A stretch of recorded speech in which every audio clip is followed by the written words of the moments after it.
Салют, піпл! З вами Human, мінус один окупант і мінус один колаборант, і як завжди, ковточок смачної та корисної інформації для вас.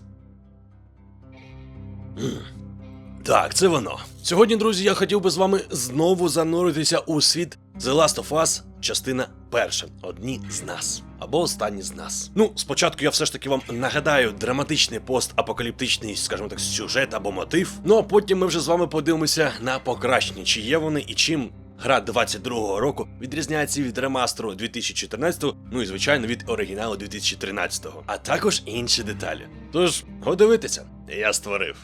Для тих, хто взагалі новачок у даній серії гри, то вам варто знати, що дія The Last of Us, вона розгортається в спустошеному світі повних істот, відомих як заражені. Ми бачимо цей світ очима Джоела, чоловіка, який втратив свою доньку під час першого спалаху, а через 20 років став грубим, закритим контрабандистом, який просто намагався вижити. А коли ж йому доручають переправити дівчинку-підлітка Еллі до групи повстанців, відомої як Світлячки, Джоел починає повільно, але впевнено думати, що в його житті може бути щось, за що варто знову боротися. В цілому, The Last of Us завжди була присвячена чудовій грі Троя Бейкера та Ешлі Джонсона, які шанобливо грають Джоела та Еллі. І останнє вдосконалення в цій версії ще більше підкреслює ці ролі. У цьому поході по пересіченій місцевості ви будете знову і знову губитися в очах цих персонажів. І навіть більше, ніж у попередні рази, якщо ви грали раніше. Ви будете бачити або вперше, або знову розчарування та виснаження в очах Джоела, занепокоєння та невпевненість в очах Еллі, і те, як це покращення гри зробило ці неймовірні емоції ще кращими. Але це помітно в інших місцях гри. Наприклад, коли Джоел підкрадається до ворога і душить його, ми бачимо, як життя покидає їхні очі. Або коли Генрі, один із персонажів, яких Джоел та Еллі зустрічають у своїй подорожі, в момент справжньої карколомної паніки цей нестримний страх можна відчути скрізь очі. Тож так, The Last of Us Part 1, вона графічно вражає та набагато ближче до візуальних елементів The Last of Us Part 2, ніж попередні ітерації цієї гри. Але суть того, що робить цю гру такою потужною The Last of Us Part 1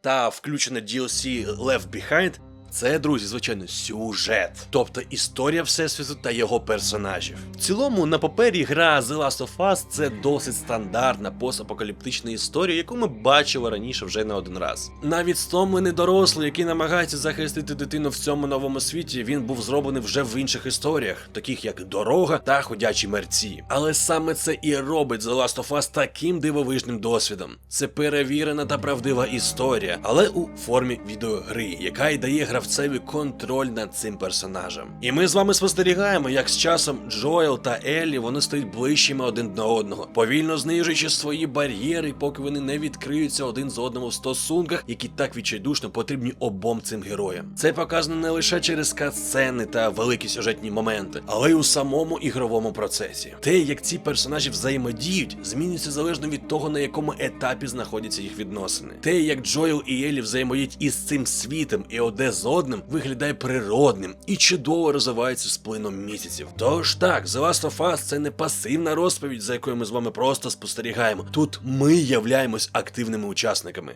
І, друзі, давайте одразу з вами все визначимо, що The Last of Us Part 1 для PlayStation 5 – це повна перебудова гри. Тобто гра позиціонується тут саме як ремейк, а не як ремастер. Хоча, якщо чесно кажучи, то в принципі можна сказати, що не по всім аргументам працює це право. Але тим не менш. Одним із найбільших доповнень це неймовірна кількість опцій доступності, які дозволять набагато більшій аудиторії, скажімо так, відчути цю гру. І на додаток до ще більшої кількості опцій, які ви можете розблокувати, наприклад, нові костюми та фільтри для гри, The Last of Us Part 1 тепер містить 2 нових режими, які дозволяють використати ще більше способів гри, в цьому спустошеному грибками світі. Наприклад, новий режим швидкісного пробігу. Він дозволить вам, всім гравцям, максимально швидко пробігати через локації та через сюжет. Хоча це ж, скоріш за все, режим все ж таки для олдів або для фанатів того ж спідрану. А от постійний режим смерті надає ще більше значення виживанню для цих персонажів. Крім того, граючи в гру з допомогою контролера DualSense від PlayStation 5, ви відчуєте силу кожної кулі, також кожної стріли та кожної боротьби, з якою доводиться стикатися цій парі, перетинаючи Сполучені Штати. Та і не дивно, що в цьому ремейку повною мірою використовують враховуються переваги PlayStation 5, не кажучи вже за дивовижні нові рівні деталізації та плавності в повністю перебудованому світі, персонажах та анімації. Більше того, The Last of Us Part 1 вона має два режими відображення. Перший він забезпечує рідну роздільну здатність, тобто в 4К при 30 кадрах на секунду. А другий він представляє динамічний 4К, тобто ви вже в змозі грати в 60 FPS. Проте потрібно розуміти, що Naughty Dog зробили набагато більше покращень, ніж роздільна здатність та FPS. Тут загалом усі персонажі та середовища були повністю перероблені, і це одразу кидається в очі. До речі, друзі, одразу порада. Все ж таки, якщо є у вас можливість, грайте в 4К та 60 FPS. Бо такі налаштування якраз таки призводять до більш плавного панорамування камери. І плюс.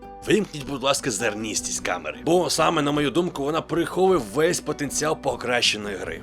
Ну, окей, може не весь. Так, я можу погодитись, що відрізнити графіку від ремастеру 2014 року, вже було важче. Бо якщо ми подивимось на оригінал 2013 року, то так, це небо та земля. Але серед найпомітніших змін одразу хочете звернути увагу на щільність та деталізацію того ж листя, або руйнуванню об'єктів, що при цьому робить взаємодію з оточуючим світом ще більш реальним. Та і відображення в цілому покращили. Плюс не можна промовчати про м'якіше освітлення. Тут воно наповнене такою великою низкою деталей. А як краплі дощу стікають з гвинтівки Джоела та змійками пливуть по його мокрій сорочці, а потім реалістично стікають із згорнутих частин його рукавів. А як світло збирає пил і спори в повітрі на найсильніших рівнях. Це абсолютно, повністю вам говорю, абсолютно найкраща візуальна вітрина того, на що здатна PlayStation 5.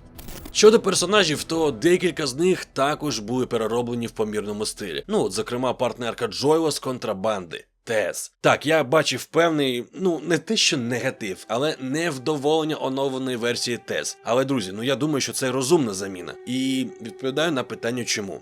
Тому що нинішня Тес тепер більш достовірно виглядає на жінку 40 років, а не 20. І реально ці 40 років відповідає грі набагато більше. Тим паче, вона тепер більш наближена до років Джоела, а це важливо, адже між ними є, слабкий натяк на стосунки, які, можливо, не завжди були цілком платонічними, проте все це тепер має більшу логіку після оновлення. Однак навіть при цьому все ж таки The Last of Us Part 1, перша частина, вона спирається на ті самі принципи гри, які в нас були в першій частині, в оригінальній. Тобто озвучка, режисура, катсцени тощо, все ще було на PlayStation 3. Так, друзі, навіть з усією сюжетною лінією стес. Навіть невелике додавання плям, плювків, слини, що вилітають з рота персонажа під час його крику, додає нового шару інтенсивності до драми. Отак, друзі, до деталей я прискіпливий.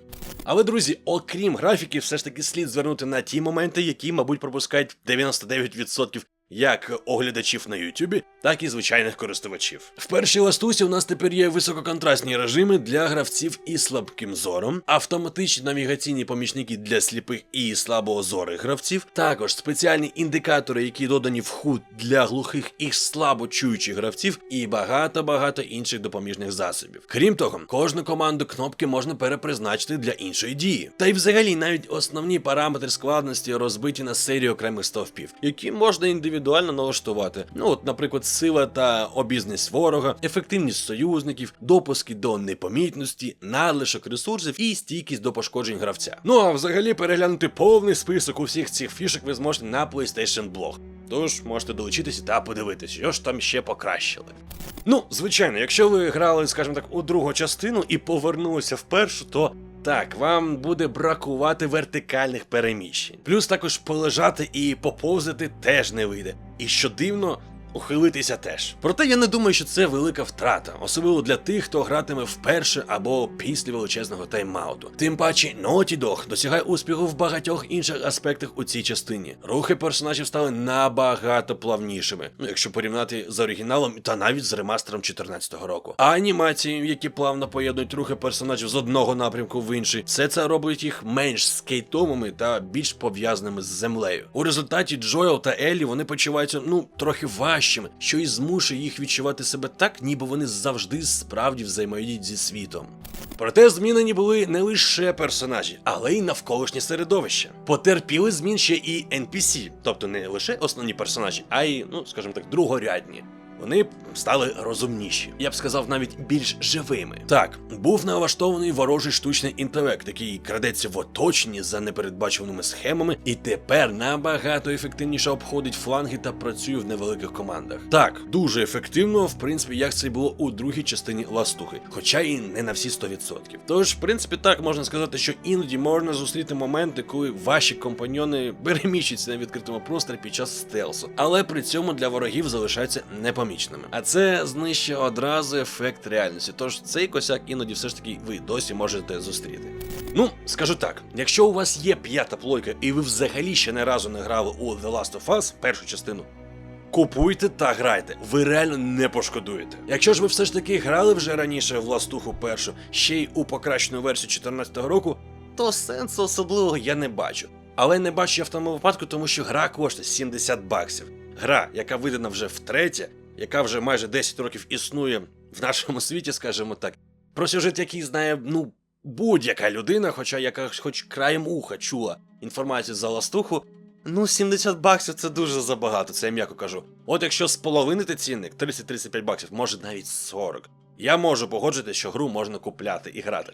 Для порівняння, для того, щоб освіжити пам'ять і все таке інше. Тобто, якщо Sony розпілить цінник на 2, будь ласка, купуйте, грайте, кайфуйте. Ну а якщо вам і $70 не шкода, то качайте та грайте. Ігри такого формату – це рідкість, особливо зараз, у час донатних помоїк та повісточок заходу. Це класика жанру, який ви просто обов'язково, ви повинні спробувати. Ну а враховуючи покращену графіку, то грі дали друге життя. Тим паче, що гра повинна вийти скоро і на ПК.